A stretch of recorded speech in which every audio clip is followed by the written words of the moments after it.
పరిశుద్ధ గ్రంథము నుంచి ప్రవక్త అయినటువంటి యెషయా రాసిన గ్రంథము 35వ అధ్యాయము 35వ అధ్యాయము చివరి వచనం 10వ వచనము. యెహోవా విమోచించిన వారు పాటలు పాడుచు తిరిగి సియోనునకు వచ్చెదరు. వారి తల మీద నిత్యానందముండును. వారు ఆనంద సంతోషములు గలవారై వచ్చెదరు. దుఃఖమును నిట్టూర్పును ఎగిరిపోవును. ప్రార్థన చేసుకుందాం. మా ఆశ్రయ దుర్గమా, మా విమోచకుడా, ఈ సాయంకాల సమయము నీ పాదాల దగ్గరికి చేరాం. ఎంతదనిక నిన్ను స్తుతించుకొనగలిగే ధన్యత మీరు మాకు అనుగ్రహించారు. కొన్ని నిమిషాలు నీ వాక్యాన్ని మేము ధ్యానం చేయటానికి ఇష్టపడుతుండగా నా నోటి మాటలు, మందరి హృదయ ధ్యానములు నీ పవిత్రమైనటువంటి దృష్టికి యోగ్యంగా చేసుకుని దేవా, నన్ను నీ సిలువ చాటున మరుగుపరచి మాతో మీరే మాట్లాడమని, నీ మాటలు వినగలుగు చెవులు, నీ మాటలు గ్రహించుకొనగలుగు మంచి మనస్సును మీరు మాకు దయచేయమని యేసు పవిత్ర నామములో ఈ ప్రార్థన నీకు సమర్పించుకుంటున్నాను మా తండ్రి, ఆమేన్. దేవుని పరిశుద్ధ నామానికి మొదటిగా మహిమ చెల్లిస్తూ ఉన్నాను. కూడి వచ్చిన సంఘమంతటికి, నా తోటి దైవజనులు రెవరెండ్ కుమారయ్య గారు, రత్నగర్ గారికి, చర్చ్ అడ్మినిస్ట్రేటివ్ బాడీ అంతటికి, డిసిసి ఎల్సిసి కార్యవర్గానికి, ట్రెజరర్స్, చైర్మన్స్కి మరి నా హృదయపూర్వకమైనటువంటి వందనాలు ఈ యొక్క సాయంకాల సమయంలో తెలియజేస్తున్నాను. దేవుడు గడిచిన దినాలన్నీ తన బలిష్టమైన రెక్కల నీడలో మనలను భద్రపరచి క్షేమవంతమైన సుఖవంతమైన బ్రతుకులు మన జీవితాల్లో అనుగ్రహించి ఈ సాయంకాల సమయంలో నవంబరు నెల చివరి దినాలలో మనల్ని ప్రవేశింపచేసి ఆయన సన్నిధిలో ఆయన్ని ఆరాధించుకొనగలిగే గొప్ప ధన్యత ప్రభు మనకు అనుగ్రహించినందుకు దేవాతి దేవునికి మనందరి పక్షాన స్తుతులు చెల్లిస్తూ ఉన్నాను. ప్రియమైన దేవుని వారలారా, ఇది త్రిత్వంలోని చివరి ఆదివారముగా ప్రకటన చేసుకున్నాం. వచ్చే ఆదివారం నుండి నూతన సంవత్సర క్యాలెండర్లోనికి మనము ప్రవేశించబోతూ ఉన్నాం. అడ్వెంట్ సీజన్లో మనము ప్రవేశించి అడ్వెంట్ కాలము ద్వారా మరి నూతనమైనటువంటి దినాల్లోనికి, క్రిస్మస్ దినాల్లోనికి మనము ప్రవేశించబోతున్నాం. త్రిత్వంలోని ఇది చివరి ఆదివారంగా మనము ప్రకటన చేసుకుని దేవుణ్ణి ఆశీర్వాదాలు పొందుకోబోతున్నాం అనేటువంటి విషయాన్ని నేను తెలియచేయటానికి సంతోషిస్తూ ఉన్నాను. ఈరోజు చక్కటి లేఖన భాగాలు మనం చదువుకున్నాం. ఒకటి యెషయా గ్రంథం 35వ అధ్యాయాన్ని, ప్రకటన గ్రంథం 7వ అధ్యాయంలో 9 నుండి 17 వచనాలని, లూకాసు వార్త 12వ అధ్యాయము 35వ వచనం నుండి 43 వచనాల వరకున్న లేఖన భాగాన్ని మనం చదువుకున్నాం. ఈ లేఖన భాగాలు మూడింటిని కూడా మనము అర్థం చేసుకోగలిగితే, పరిశీలన చేసుకోగలిగితే, గమనించగలిగితే మనకొకటి ఇందులో బాగా స్పష్టంగా అర్థమవుతున్న విషయం ఏంటంటే, దేవుడు వస్తాడు, ఆయన రాకడ సమీపముగా ఉన్నది. ఆయన వచ్చి మనలందరినీ కూడా ఆయన రాజ్యములోనికి వారసులుగా చేస్తాడు. మనందరము కూడా ఆయన రాజ్యములో ఉంటాం. అటు పాత నిబంధన, పత్రిక, సువార్త పాఠాలు 3 కూడా దేవుని యొక్క నిత్య రాజ్యమును గురించినటువంటి విషయాలు ఈరోజు 3 భక్తులు కూడా రాస్తున్నట్లుగా మనం గమనించాం. అయితే ఈరోజు మనం నిత్య రాజ్యంలోనికి వెళ్ళిన తర్వాత, నిత్య రాజ్యంలో దేవుడు మనకిచ్చేటువంటి శ్రేష్టమైనటువంటి ఆశీర్వాదం ఏంటి అనేది మనం ఆలోచన చేస్తూ, ఆ శ్రేష్టమైనటువంటి ఆశీర్వాదము కొరకు నిత్య రాజ్యములో మనము ప్రవేశించినప్పుడు దేవుడు మనతో ఉండి, మనము ఆయనకు ప్రజలుగా ఉండి, ఆయన మనతో కాపురము చేసేటప్పుడు మనకి కలుగుతున్నటువంటి బెనిఫిట్స్ ఏంటి అనేది ఈరోజు మనం ఆలోచన చేద్దాం. ఈరోజు నా ప్రసంగ అంశముగా నిత్య రాజ్యములో నిత్య ఆనందం. నిత్య రాజ్యములో నిత్య ఆనందం. మనము వెళ్ళేది నిత్యరాజ్యం. మనము ఆ నిత్యరాజ్యములో మనము పొందుకునేది నిత్య ఆనందం. అదే గొప్ప ఆశీర్వాదం. ప్రియ దేవుని వారలారా, ఈ లోకంలో మనిషికి ఆనందం ఉందా? ఈ లోకంలో మనిషి సంతోషంతో ఉంటున్నాడా? ఈ లోకంలో మనిషి బ్రతుకుతున్నన్ని దినాలు కూడా సుఖవంతమైనటువంటి జీవితాన్ని జీవిస్తూ ఉన్నాడా? మోషే తన కీర్తనలు అంటాడు, వాటి వైభవము ఆయాసమే, దుఃఖమే.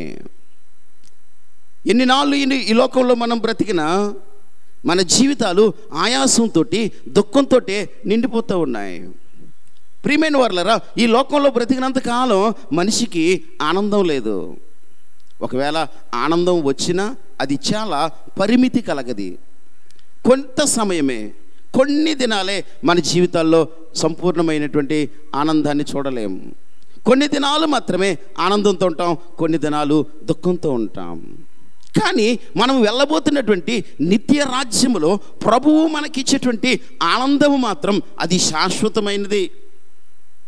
ఒకరోజు ఏడుస్తా, ఒకరోజు నవ్వుతా ఉండే అవకాశాలు అక్కడ లేవు. ఒకరోజు మాంసం కర్రీతోటి, నాన్ వెజ్ తోటి భోజనం చేసి, ఒకరోజు వెజ్తో భోజనం చేసే అవకాశం మనకు అక్కడ లేదు. మనము దాహం తీర్చుకోవాల్సినటువంటి అవసరత అక్కడ లేదు. మనము వెళ్ళబోతున్నటువంటి స్థలము శ్రేష్టమైనటువంటి స్థలం. ఎండమావులు లేవు, వర్షాలు లేవు, వరదలు లేవు, విపత్తులతో కూడినటువంటి వాతావరణం అక్కడ లేదు. ఈరోజు యెషయా ప్రవక్త 35వ అధ్యాయంలో అవే కదా మాటలు మనతో సెలవిస్తూ ఉన్నాడు. అరణ్యమును ఎండిన భూమియు సంతోషించును, అడవి ఉల్లసించి కస్తూరి పుష్పములే పోయును. ఈ మాటలన్నీ కూడా మనం చదువుతూ ఉంటే, ప్రత్యేకంగా ఈ 35వ అధ్యాయము 6వ వచనానికి వచ్చినప్పుడు, కుంటివాడు దుప్పివలే గంతులు వేయును, మూగవాని నాలుక పాడును, అరణ్యములో నీళ్లు ఉబుకును, అడవులు కాలువలు పారును, ఎండమావులు మడుగులగును, ఎండిన భూమిలో నీటి బొగ్గలు పుట్టును. ఈ మాటలన్నిటిని కూడా మనము చూస్తుంటే దేవుని రాజ్యములో, నిత్య రాజ్యములో ఉండేటువంటి ఆ ప్లేస్లో ఉండేటువంటి ఆ పరిస్థితులు ఇక్కడ మనకి కనిపిస్తూ ఉన్నాయి. ఆ పరిస్థితులన్నిటి మధ్య దేవుడు మనల్ని ఎలా ఉంచుతాడంటే ఆనందంతో ఉంచుతాడు, సంతోషంతో ఉంచుతాడు. కనుకనే ఈరోజు నా ప్రసంగాంశంగా నేను జ్ఞాపకం చేస్తున్న మాట, నిత్య రాజ్యంలో నిత్య ఆనందం. ఎంతమందికి కావాలి ఆ ఆనందం? అమ్మా, ఎంతమందికి కావాలి ఆ ఆనందం? ఇక్కడే ఏడుపులు, ఇక్కడే దుఃఖాలు, ఇక్కడే బాధలు, కానీ అక్కడ మాత్రం ఆనందమే. ఈరోజు ఆ ఆనందాన్ని ప్రభు ఎవరికి ఇవ్వబోతున్నాడు అనే దానికోసం నేను 3 విషయాలు నేను మీతో పంచుకోవటానికి ఇష్టపడుతున్నాను. మొదటిగా ఆ నిత్య రాజ్యంలో నిత్య ఆనందము ప్రభు ఎవరికి ఇస్తాడంటే, చూడండి, మనం చదివినటువంటి ఆ 35వ అధ్యాయము 10వ వచనంలో అంటూ ఉంటాడు కదా, యెహోవా విమోచించిన వారు అని రాశాడు. అంటే క్రీస్తు చేత విమోచించబడిన వారికి నిత్య ఆనందం. పాత నిబంధన పాఠము మనకి జ్ఞాపకం చేస్తుంది, యెహోవా చేత విమోచించబడిన వారు. మనుషులు పాపదాస్యంలో ఉన్నారు, మనుషులు పాపము చేస్తూ ఉన్నారు. వాక్యం సెలవిస్తుంది, అంతటా అందరూ పాపము చేసి దేవుడు అనుగ్రహించు మహిమను పొందలేకపోతున్నారు. ఈ పాపదాస్యములో నుండి, మనిషి బ్రతుకుతున్నటువంటి భయంకరమైనటువంటి పరిస్థితుల్లో నుండి దేవుడు మనల్ని విమోచించబోతున్నాడు. క్రీస్తు చేత ఎవరైతే విమోచించబడతారో వారికి మాత్రమే ఈ నిత్య ఆనందం. ప్రభువు ఇచ్చేటువంటి విమోచన కొరకు, ప్రభువు ఇస్తున్నటువంటి ఆ లిబరేషన్ కొరకు, విడుదల కొరకు మనము ఎదురు చూడాలా. అందుకే అపోస్తలుడైనటువంటి పౌలు తన ప్రియకుమారుడైనటువంటి తీతుకు ఉత్తరం రాస్తూ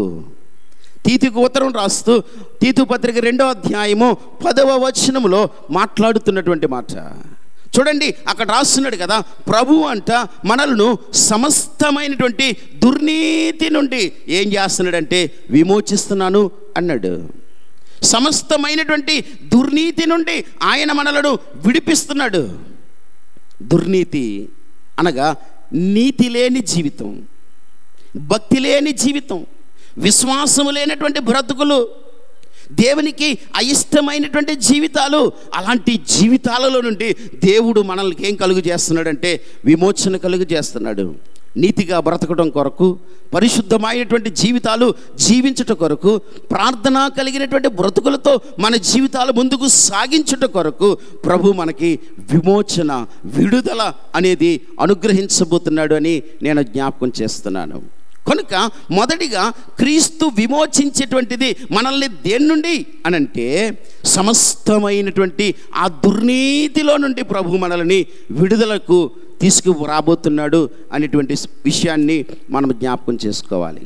రెండవదిగా గలతీయులకు రాసిన పత్రిక 1వ అధ్యాయము 4వ వచనంలో పౌలు అంటాడు, ప్రస్తుత దుష్ట కాలములో నుండి ప్రభు మనల్ని విడుదలనిస్తున్నాడంట, విమోచిస్తున్నాడంట. ప్రస్తుత దుష్టకాలం చూడండి, ఇప్పుడు ఉన్నటువంటి కాలం ఎలాంటిది అంటే మంచిది కాదు. ఎందుకు అని అంటే ఎక్కడ చూసినా దొంగలు, దుష్టులు, చోరులు ఎక్కువైపోయినటువంటి దినాలు ఇవి. చిన్న చిన్న పిల్లల మీద అఘాయిత్యాలు చేస్తున్నటువంటి దుష్టకాలం, మనతో ఉంటూనే మనల్ని నమ్మించి మోసం చేస్తున్నటువంటి కాలం, మనకు తెలియకోకుండానే మన బ్యాంక్ అకౌంట్ల నుండి మనం దాచుకున్న సంపాదన దోచుకునే కాలం. ఎక్కడికి వెళ్ళినా ప్రపంచంలో ఏమి లేదంటే మంచి అనేది లేదు. ప్రతి ఒక్కరు కూడా దుష్టమైనటువంటి మనసులతో, దుష్ట హృదయాలతో ఎప్పుడు ఎవరికి కీడు చేద్దామా అనేటువంటి తలంపులతో బ్రతికేస్తున్నారు. ఒకరు మంచిగా ఉంటే చూసి ఓర్చుకోలేని పరిస్థితి, ఒకడు అభివృద్ధి చెందుతుంటే వాడిని చూసి సంతోషించలేని పరిస్థితి, మనకి లేనిది మన ప్రక్క వారికి కనుక కలిగితే వారిని చూసి అసహ్యపడేటువంటి పరిస్థితి. ప్రస్తుత దుష్ట కాలంలో మనం ఉన్నామంట. దుష్టుడు ఏలుతూ ఉన్నాడు ఈ ప్రపంచాన్ని, దుష్టుడు ఏలుతూ ఉన్నాడు ఈ లోకాన్ని, దుష్ట రాజ్యంలో మనము బ్రతుకుతున్నాం. ఎటు చూసిన మోసాలు, ఎటు చూసిన భయంకరమైనటువంటి ఆ దొంగతనాలు జరుగుతూ ఉన్నటువంటి సమయం. అలాంటి దుష్ట కాలములో నుండి పౌలు మనతో జ్ఞాపకం చేస్తున్నాడు, ప్రస్తుత దుష్ట కాలములో నుండి ఆయన మిమ్ములను విమోచించబోతున్నాడు అనేటువంటి విషయాన్ని జ్ఞాపకం చేశాడు. క్రీస్తు చేత విమోచించబడిన వారికే మొట్టమొదటిగా నిత్యానందం. ప్రభు మనల్ని సమస్త దుర్నీతి నుండి విడుదలనివ్వబోతున్నానని, ప్రస్తుత దుష్ట కాలములో నుండి నేను మిమ్మలను విడుదల చేస్తానని జ్ఞాపకం చేస్తూ, మరి యెషయా గ్రంథము 51వ అధ్యాయము 11వ వచనంలో ఓ మాట రాస్తూ ఉంటాడు. చక్కటి మాట. అక్కడ రాస్తున్నటువంటి విషయాన్ని కనుక మనం ఆలోచన చేస్తే, ఎవరైతే ప్రభువు చేత విమోచించబడ్డారో, దేవుని చేత విమోచించబడిన వారు సంగీతనాదముతో సియోనుకు తిరిగి వచ్చెదరు, నిత్య ఆనందము. మీ దగ్గర బైబిల్స్ ఉంటే ఆ రిఫరెన్స్ చూసుకోవచ్చు. విమోచించబడిన వారికంట ప్రభువు నిత్య ఆనందాన్ని ఎక్కడుంచాడంటే వారి తల మీద ఉంచాను. వారి తలల మీద నిత్య ఆనందము ఉండును. నీవు సియోనుకు తిరిగి వస్తావు, సంతోషంతో, ఆనందంతో పాటలు పాడుతూ దేవుని రాజ్యములో ఆ నిత్య ఆనందము నీ తల మీద దేవుడు ఉంచుతానని వాగ్దానాన్ని చేస్తున్నాడు. కనుక ప్రియ దేవుని వారలారా, మనల్ని ప్రభువు విమోచించేవాడు. మనం ఉన్నటువంటి ప్రతి పరిస్థితుల నుండి, సమస్త దుర్నీతి నుండి, దుష్ట కాలముల నుండి దేవుడు మనల్ని విమోచించి మన తల మీదంట ఆయన ఏమి ఇవ్వబోతున్నాడు? నిత్య ఆనందాన్ని ఇవ్వబోతున్నాడు. కనుక నిత్య రాజ్యములో దేవుడు మనలకు నిత్య ఆనందాన్ని అనుగ్రహిస్తాడు.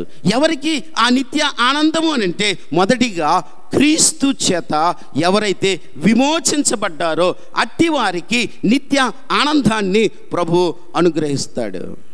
రెండవదిగా ఆలోచన చేస్తే, ప్రకటన గ్రంథకర్త 7వ అధ్యాయంలో, ప్రకటన గ్రంథకర్త 7వ అధ్యాయము 14వ వచనానికి మనము రాగలిగితే, 7:14లో ఓ చక్కటి మాటను ఆయన తెలియజేస్తున్నాడు. అందుకు నేను, అయ్యా నీకే తెలియననగా అతడు నాతో ఇలాగూ చెప్పెను, వీరు మహాశ్రమలలో నుండి వచ్చిన వారు, గొర్రె పిల్ల రక్తములో వారి వస్త్రములను ఉతుకుకొని వాటిని తెలుపు చేసుకొనిన వారు అని రాశాడు. అంటే నీ జీవితంలో నిత్య రాజ్యంలో నిత్య ఆనందం ఉండాలంటే గొర్రె పిల్ల రక్తములోనంట నీవేమవ్వాలి? కడగబడాలి. అందుకే నా రెండవ మాటగా నేను జ్ఞాపకం చేస్తున్నాను. క్రీస్తు రక్తములో కడగబడి పరిశుద్ధపరచబడిన వారికి నిత్య ఆనందం. మళ్ళీ చెప్తున్నా, క్రీస్తు రక్తములో కడగబడి పరిశుద్ధపరచబడిన వారికి నిత్య ఆనందం. మొదటిగా క్రీస్తు చేత విమోచించబడిన వారికి నిత్యానందం. రెండవదిగా క్రీస్తు రక్తములో కడగబడి, ప్రియ దేవుని వారలరా, ఆయన మనలను కడుగుతున్నాడు, మనల్ని క్లీన్ చేస్తున్నాడు, మన పాపాలన్నిటి నుండి కూడా మనలను శుభ్రపరుస్తున్నాడు. మలినమైపోయినటువంటి ఈ బ్రతుకంతటి మీద కూడా ఆయన రక్తాన్ని ప్రోక్షించి విలువైనటువంటి ఆయన రుధిర ధారలలో మన జీవితాలను ఆయన కడిగి పవిత్రపరచబోతున్నాడు. ఈరోజు అలా పవిత్రపరచబడినటువంటి జీవితము కలిగిన వారందరి బ్రతుకులలో కూడా దేవుడు తన ఆనందాన్ని పరిపూర్ణం చేయబోతున్నాడు. నిత్య ఆనందముతో మనలందరినీ కూడా ఆయన నింపబోతున్నాడు అనేటువంటి విషయాన్ని నేను జ్ఞాపకం చేస్తున్నాను. యేసు రక్తములో మన జీవితాలను మనము కడుగుకోవాలి. యేసు తను అప్పగింపబడేటువంటి సమయంలో శిష్యులను పిలిచి శిష్యుల పాదాలను కడుగుతున్నాడు. యేసు ఆనాడు శిష్యుల పాదాలను నీళ్ళతో కడిగాడు. నీళ్ళతో కడుగుతుంటే పేతురు అంటాడు, ప్రభువా, నువ్వేంటి నా పాదాలు పట్టుకుని నన్ను కడుగుతున్నావు? యేసయ్య మాట చెప్పాడు పేతురుతోటి, ఇప్పుడు నేను నిన్ను కడగకపోతే నీతో నాకు పాలు లేదు అన్నాడు. నేను నిన్ను కడిగితేనే నీతో నాకు సంబంధం. అప్పుడు పేతురు ఓ చక్కటి మాట అంటాడు, అయితే ప్రభువా, నా పాదాల మట్టుకేంటి? నా తలను మట్టుకు, నా తల మొదలుకొని శిరస్సు వరకు కూడా నీవు నన్ను ఏం చేయాలంట? కడిగే అన్నాడు. పేతురుని ప్రభువు నీళ్లతోనే కడిగాడు. కానీ ఈరోజు మనల్ని అమ్మా నిష్కలంకమైన గొర్రె పిల్ల వంటి రక్తము చేత ప్రభు మనల్ని కడిగేస్తున్నాడు, మనల్ని క్లీన్ చేస్తున్నాడు, పరిశుద్ధపరుస్తున్నాడు ఆయన. అందుకే యెషయా ప్రవక్త 1వ అధ్యాయము 18వ వచనంలో, యెషయా ప్రవక్త 1వ అధ్యాయము 18వ వచనంలో ఓ చక్కటి మాట రాస్తాడు. మీ పాపములు ఎర్రనివైనను. ఎలాగున్నాయంటండి? మనుషుల యొక్క పాపాల గురించి రాస్తున్నాడు కదా. రండి మన వివాదము తీర్చుకుందాము. మీ పాపములు రక్తము వలె ఎర్రనివైనను, అవి హిమము వలె తెల్లబడును. కెంపు వలె ఎర్రనివైనను, అవి గొర్రె బొచ్చు వలె తెల్లని వగును అని రాశాడు. అంటే ప్రభు మనల్ని వైట్ కలర్లోనికి మార్చేస్తున్నాడు, తెల్లగా చేసేస్తున్నాడు. ఎర్రని వస్త్రాలను కూడా ఆయన తెలుపు వస్త్రాలను ధరింపి చేసేస్తున్నాడు. ఎలా అని అంటే మురికి జీవితాన్ని, పాప జీవితాన్ని ఆయన కడుగుతున్నాడు. కీర్తనకారుడు 51వ కీర్తన 7వ వచనంలో అంటూ ఉంటాడు కదా, హిస్సోపుతో నన్ను కడుగు, హిస్సోపుతో నన్ను కడుగు. ఏంటి ఈ హిస్సోపు అని అంటే, నేనంటాను యేసు రక్తమే కదా ఈ హిస్సోపు. హిస్సోపుతో నన్ను కడుగు, హిమము కంటే తెల్లగా, అంటే మంచు కంటే తెల్లగా, హిమము కంటే తెల్లగా నీవు నన్ను మార్చు. అవును ప్రియ దేవుని బిడ్డలారా, మలినమైపోయినటువంటి ఈ బ్రతుకులను రక్తముతో కడగగలిగినటువంటి దేవుడు ఒక్కడే. ఆయనే మనము నమ్ముకున్నటువంటి సజీవుడైనటువంటి యేసు అనేటువంటి విషయాన్ని ఇక్కడ నేను తెలియజేస్తూ ఉన్నాను. దేవుని బిడ్డలారా, మనకెప్పుడు కూడా మంచి వస్త్రాలు ధరించుకోవాలని ఆశపడుతూ ఉంటాం. మాసిపోయిన బట్టలు ఎక్కువ వేసుకుని తిరగం కదా. ఒకరోజు వేసుకున్నటువంటి డ్రెస్ కనుక మాసిపోతే తీసి వెంటనే దాన్ని వాషింగ్ మిషన్లో వేసేసి మరి వెంటనే ఏ బట్టలు కట్టుకుంటాం? ఉతికిన బట్టలే కట్టుకుంటాం. ప్రభు మాసిపోయినటువంటి మన జీవితాలను, మన హృదయాలను, మన మనస్సులను ఆయన కడుగుతున్నాడు. ఆయన కడిగి శుద్ధీకరించి పరిశుద్ధపరుస్తున్నాడు అనేటువంటి సత్యాన్ని జ్ఞాపకం చేస్తున్నాను. ప్రియ దేవుని వారలారా, పరిశుద్ధ గ్రంథంలో ప్రవక్త అయినటువంటి జకరియా మాట్లాడుతూ 3వ అధ్యాయం, ఒకసారి బైబిల్స్ తెరుద్దాం. జకరియా గ్రంథం 3వ అధ్యాయము, జకరియా గ్రంథం 3వ అధ్యాయము 3వ వచనంలో అంటున్నాడు కదా, యెహోషువ మలిన వస్త్రము ధరించిన వాడై దూత సముఖములో నిలవబడి ఉండగా. ఏమన్నాడు? దూత సముఖములో మలిన వస్త్రాలతోనంట నిలబడి ఉండగా. ఏం జరిగింది అక్కడ? దూత దగ్గర నిలిచిన వారిని పిలిచి ఇతని మైల బట్టలు తీసివేయుడని ఆజ్ఞాపించి. ఏంటంటే తన దగ్గర ఉన్నటువంటి ఆ మైల బట్టలన్నిటిని, మురికి బట్టలన్నిటిని తీసివేయమని ఆజ్ఞాపించి, నేను నీ దోషమును పరిహరించి ప్రశస్త వస్త్రములతో నిన్ను అలంకరించుచున్నానని సెలవిస్తున్నాడు. ఎంత అద్భుతమైనటువంటి వాగ్దానాన్ని జకరియా ప్రవక్త ద్వారా ప్రభు మనకు జ్ఞాపకం చేస్తున్నాడు. ప్రశస్తమైనటువంటి వస్త్రాలను దేవుడు మనకి అలంకరించబోతున్నాడు. దేవుని రాజ్యానికి మనం వెళ్తూ ఉన్నప్పుడు ప్రశస్తమైనటువంటి వస్త్రాలతో ఆయన రాజ్యంలోనికి మనము ప్రవేశించబోతున్నాం. ఆ ప్రశస్త వస్త్రాలు కలిగిన వారికి మాత్రమే నిత్యరాజ్యములో ఏంటది? నిత్య ఆనందం. ఎంతమందికి కావాలి ఆ ఆనందం? వెనకాల ఎవరో చేయెత్తారు. ఆ ఆనందం మీకు కావాలంటే మన పాప జీవితాలని ప్రభు సన్నిధిలో ఆయన రక్తములో కడుగుకోవాలా, శుద్ధీకరించుకోవాలా. మలినమైపోయినటువంటి ఈ జీవితంలో నుండి పరిశుద్ధమైనటువంటి జీవితంలోనికి మనము మార్చబడాలా. నిత్యరాజ్యములో నిత్య ఆనందం. మొదటిగా క్రీస్తు చేత విమోచించబడిన వారికి నిత్య ఆనందం. ఎవరైతే క్రీస్తు రక్తములో కడగబడి పరిశుద్ధపరచబడ్డారో వారికి నిత్య ఆనందం. చివరిగా మూడవదిగా సువార్త పాఠాన్ని బేస్ చేసుకుని క్రీస్తు రాక కొరకు సిద్ధపడిన వారికి, ఎవరైతే ప్రిపేర్ అయ్యి గెట్ రెడీ అన్నట్లుగా ఉన్నారో, ప్రభు రాకడ ఇప్పుడే వస్తే నేను ఆయనతోటి వెళ్ళిపోతాను అని చెప్పి ఎవరైతే సిద్ధంగా ఉన్నారో అట్టి వారికి నిత్య ఆనందం. ఎందుకు అనంటే ప్రభు ఏ జామున వచ్చినో ఎవరికి తెలియదు. అది నేడో రేపో, ఈ క్షణమో ఎప్పుడో మనకి తెలియదు. వచ్చి ఆదివారం ఇక్కడికి వస్తామన్న నమ్మకం ఉందా? ఈలోపే ప్రభు రాకడ వస్తే అందరం కట్టుకుని ఎక్కడికి పోవాలా? ప్రభు దగ్గరికి పోవాలా? నేనంటున్నాను, ఆయన రాక కొరకు ఎవరైతే ఎదురు చూస్తున్నారో, ఎవరైతే సిద్ధపడి ఉన్నారో, ప్రభు రాక కొరకు సిద్ధపడిన వారికి మాత్రమే ఆ నిత్య ఆనందం. సిద్ధపడటం అంటే సాధారణంగా మన కమ్యూనిటీలో ఏదైనా అకేషన్కి మనం వెళ్ళాలంటే కనుక జెంట్స్ చాలా స్పీడ్గా రెడీ అయిపోతారు, అంతే కదండి. ఈయన రెడీ అయిపోయి బయటకు వచ్చేసి బండి మీద కూర్చుని హారన్ కొడతాడు, ఇంకా అవ్వలేదా, ఇంకా అవ్వలేదా, ఇంకా అవ్వలేదా. ఆడవాళ్ళు అంటారు, నీకే ప్యాంటు షర్ట్ వేసేసుకుని గబగబా వెళ్ళిపోయావు, మాకు ఎన్ని ఉంటాయి ఇంట్లో, ఎన్ని పనులు ఉంటాయి, ఆ పనులన్నీ సిద్ధపరచుకుని మేము రెడీ అవ్వడానికి ఎంత టైం పడుతుంది? జాగ్రత్త, అకేషన్కే సిద్ధపడటానికి లేట్ అయిపోతుంది నీకు.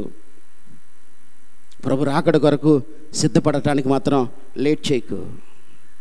ఈ రాత్రే ప్రభు రాకడైతే వచ్చి నీ ఇంటి తలుపు ఆయన కొట్టగానే, ప్రభువా నేను రెడీగా ఉన్నాను, వెళ్ళిపోదాం అని చెప్పగలిగినటువంటి ధైర్యము మనకు ఉండాలి. మరి ప్రభు రాకడలో ఎవరుంటారు? ఆయన రాక కొరకు సిద్ధపడిన వారి యొక్క జీవితాలు ఎలాగుంటాయి అని అంటే, ఈరోజు అక్కడ మంచి మాట రాశాడు, మీ దీపములను వెలుగుచుండనియుడి. అంటే ఎవరి దీపాలైతే వెలుగుతూ ఉన్నాయో ఆ వెలుగుతూ ఉన్నటువంటి దీపాలుతో ఏం చేస్తారు? దీపాలు పట్టుకుని ఉన్నవారు దేవుని రాజ్యానికి వెళ్ళిపోతారు. ఎస్, ఎవరి దీపం అయితే వెలుగుతుందో ఆ దీపం వెలిగే వారిని మాత్రమే ప్రభు ఏం చేస్తాడంటే నిత్యరాజ్యంలోనికి తీసుకెళ్తాడు. నీ దీపం వెలిగే ఉందా? నీ దీపం వెలుగుతూ ఉందా?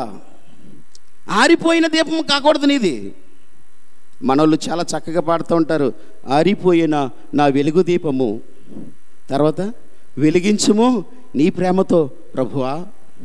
ఎస్, ఆరిపోయిన దీపాలను కూడా ప్రభు ఏం చేయగలడో తెలుసా? వెలిగించగలడు. ఇప్పుడున్న జనరేషన్కి మేబీ దీపాలంటే ఏంటో తెలియకపోవచ్చు. ఇక్కడ చాలామంది మాస్టర్లు కనిపిస్తున్నారు, చాలామంది ఉన్నతమైన స్థితిలోనికి వచ్చి రిటైర్డ్ అయిపోయిన వాళ్ళు కనిపిస్తున్నారు. వాళ్ళని అడిగితే చెప్తారు కదా, మేము గుడ్డి దీపాల్లో చదువుకుని వచ్చామండి. గుడ్డి దీపాలు అంటే తెలుసా? చిన్న చిన్న దీపాలు ఉంటాయి, దానికి చిమ్నీ ఉండేది, దాంట్లో కిరోసిన్ పోసి ఒత్తి పెట్టి వెలిగించి ఈ చిమ్నీ దానికి పెడితే పొద్దుడికి మొత్తం చిమ్నీ అంతా ఏమైపోయేదంటే మసిపట్టేసింది. మరలా సాయంత్రం దాన్ని ఏం చేయాలంటే గుడ్డ పెట్టి బాగా తుడవాలి. ల్యాంతర్ ల్యాంప్స్ అని ఉండి నాకు చాలా అనుభవాలు లైటింగ్స్ తోటి. ఎందుకంటే మా చిన్నతనంలో ఎక్కడైనా కాటేజ్ ప్లేస్ కనుక జరిగితే పెట్రోమాక్స్ లైట్లని ఉండి దానికి గ్యాస్ కొట్టి కొట్టి కొట్టి కొట్టి అది వెలిగిస్తే అని సౌండ్ వచ్చింది. రకరకాలైనటువంటి దీపాలు,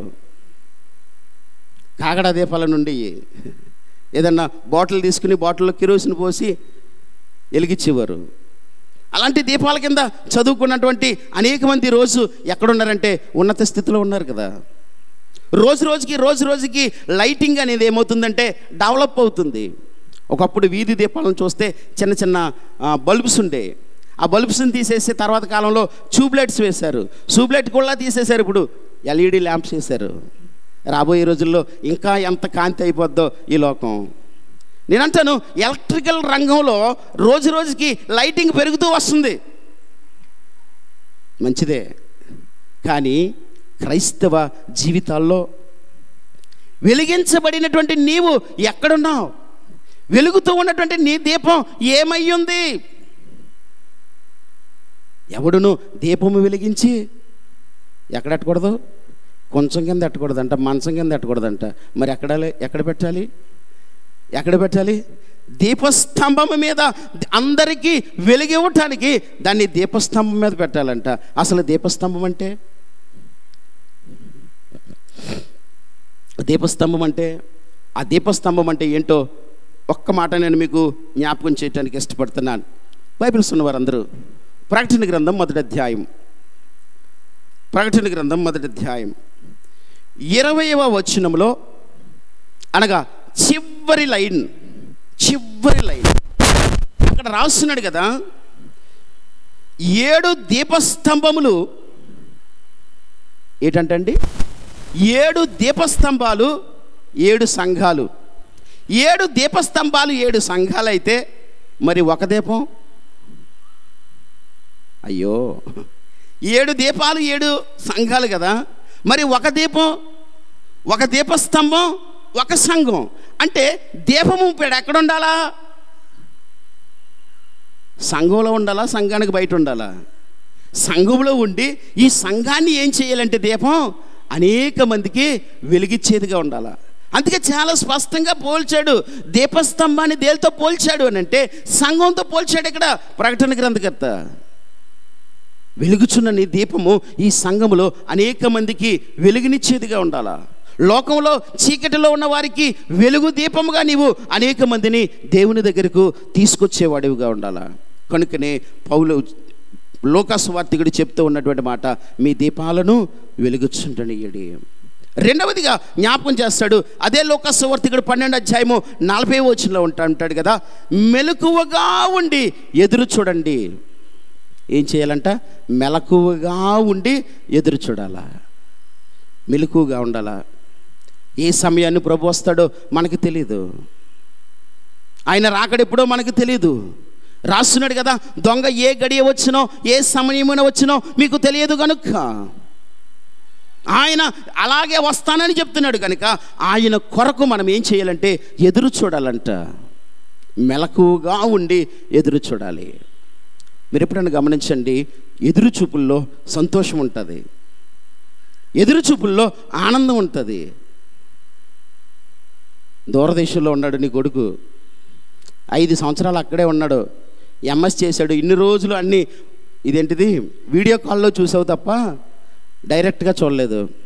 డాడీ నేను రేపు మార్నింగ్ ఎర్లీ అవర్స్ 9కి వెళ్ళా, నేను మన భీమవరం దిగిపోతానని చెప్పాడు. ఈ రాత్రి నిద్ర పట్టే తల్లిదండ్రులు ఎంతమందికి పడుతుంది కదా? నా బిడ్డ వస్తున్నాడు, నా కొడుకు వస్తున్నాడు దూరదేశం నుండి, ఎప్పుడు తెల్లారుతుందా? టైం చూసుకుంటూ ఉండగానే టైం గడిచిపోద్ది. ఇన్ కేస్ వాడు గనక ఆ సమయానికి రాక ఫోన్ చేశాడు, ట్రాఫిక్ జామ్ అయింది, సాయంత్రం నేను వచ్చేటప్పటికి 9 అయిపోద్ది అన్నాడు. ఎలాగుంటుంది అప్పుడు? ఎలాగుంటుంది? అన్నం మానేసి మరలా సాయంత్రం 9 ఎప్పుడవుతుందా అంటే ఎదురుచూపుల్లో ఒక ప్రేమ ఉంటుంది, ఎదురుచూపుల్లో ఆరాటం ఉంటుంది, ఎదురుచూపుల్లో దేవుని గురించినటువంటి ఆశ ఎంతగానో ఎక్కువగా కనిపిస్తుంది. కనుక మెలకుగా ఉండి యేసయ్య ఎప్పుడొస్తాడా అని చెప్పి ఆరాటంతో ఆయన కొరకు నీవు ఎదురు చూసినప్పుడు ఆయన నిన్ను తన రాజ్యంలోనికి తీసుకెళ్తాడు. ఆయన రాజ్యంలో నిత్య ఆనందాన్ని ప్రభు నీకు అనుగ్రహించబోతున్నాడు అనేటువంటి విషయం. చివరిగా ఒక మాట జ్ఞాపకం చేస్తాను. మన దీపాలు వెలుగుతూ ఆయన కొరకు మనం కనిపెట్టుకుని ఉండాలి. మెలకుగా ఉండి ఎదురు చూస్తూ ఆయన రాక కొరకు మనం సిద్ధపడి ఉండాలి. మూడవదిగా నిరీక్షణ కలిగి. ఎందుకనంటే హెబ్రీ పత్రిక 6వ అధ్యాయము 19వ వచనంలో పౌలు సెలవిస్తున్నటువంటి మాట, నిరీక్షణ గలవారమై, నిరీక్షణ కలిగి ప్రభువు కొరకు మనం ఏం చేయాలంటే ఎదురు చూడాలి. నిరీక్షణ అనగా ఒక మాట నేను జ్ఞాపకం చేస్తున్నాను. ఆయన మనకు ఒక నిరీక్షణ నుంచి వెళ్ళాడు. ఏంటి ఆ నిరీక్షణ అంటే, యోహాను సువార్త 14వ అధ్యాయం మనం చదువుతున్నప్పుడు ఓ మంచి మాట రాశాడు, నేను వచ్చి మిమ్మల్ని నేనుండు స్థలంలోనికి తీసుకుని వెళ్తాను అన్నాడు. నేను ఏ స్థలంలో ఉంటానో మిమ్మల్ని కూడా నేను అదే స్థలంలో ఉంచుతానని ప్రభు వాగ్దానం చేశాడు. వస్తానన్నవాడు రాక మానడు, తప్పుకోకుండా ప్రభు వస్తాడు. ఆయన రాకడ చాలా సమీపంగా, చాలా దగ్గరగా ఉంది. ఆయన వచ్చి నిన్ను తీసుకుపోతాడు. ఆయన వస్తాడు అని నమ్ముతున్నాను చూసారా? ఆయన తప్పకుండా వస్తాడు అని విశ్వసిస్తున్నాను చూసారా? ఆయన వచ్చి నన్ను తన రాజ్యానికి తీసుకుపోతాడు అనేటువంటి నమ్మకం ఉంది చూసారా? ఆ నమ్మకమే దేవుడు మనకిచ్చినటువంటి నిరీక్షణ. ఈరోజు ఒక నిరీక్షణతో మనం ఇక్కడ నుండి వెళ్ళాలి. ఎస్, ఈ రాత్రి ప్రభు వస్తే తప్పకుండా నన్ను ఎక్కడ ఉంచేస్తాడా, తీసుకెళ్తాడా? అందరం నమ్మాలా. ఏమని? తప్పకుండా నేను ప్రభుతోటి వెళ్తాను.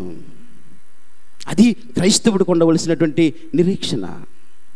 నిరీక్షణ గలవారై ప్రభువు కొరకు మనము ఎదురు చూడాలి. అలా ఎదురు చూసినప్పుడు ఆయన తప్పకుండా నిన్ను ఆయన రాకలో ఆయన నిత్య రాజ్యంలోనికి తీసుకెళ్ళి నిత్య ఆనందాన్ని దేవుడు మనకి అనుగ్రహిస్తాడు. కనుక ప్రియ దేవుని వారలారా, ఈరోజు మనం జ్ఞాపకం చేసుకుందాం. నిత్య రాజ్యంలో మనకి దేవుడు ఏమిస్తున్నాడు? నిత్య ఆనందాన్ని ఇస్తున్నాడు. ఆ నిత్య రాజ్యంలో నిత్య ఆనందము ఎవరికి అనంటే, ఒకటి క్రీస్తు చేత విమోచించబడిన వారికి. రెండు, ఆ నిత్య ఆనందం ఎవరికి అనంటే, ఆయన రక్తములో కడగబడి పరిశుద్ధపరచబడిన వారికి. మూడవదిగా ఎవరికి అనంటే, క్రీస్తు రాక కొరకు సిద్ధపడిన వారికి. ఎవరైతే ఆయన రాక కొరకు సిద్ధపడి ఉన్నారో వారందరికీ కూడా ప్రభు ఆయన రాజ్యములో ఏమివ్వబోతున్నాడు? నిత్య ఆనందాన్ని ఇవ్వబోతున్నాడు. ఈరోజు అనిత్య ఆనందం కొరకు ఎదురు చూద్దాం.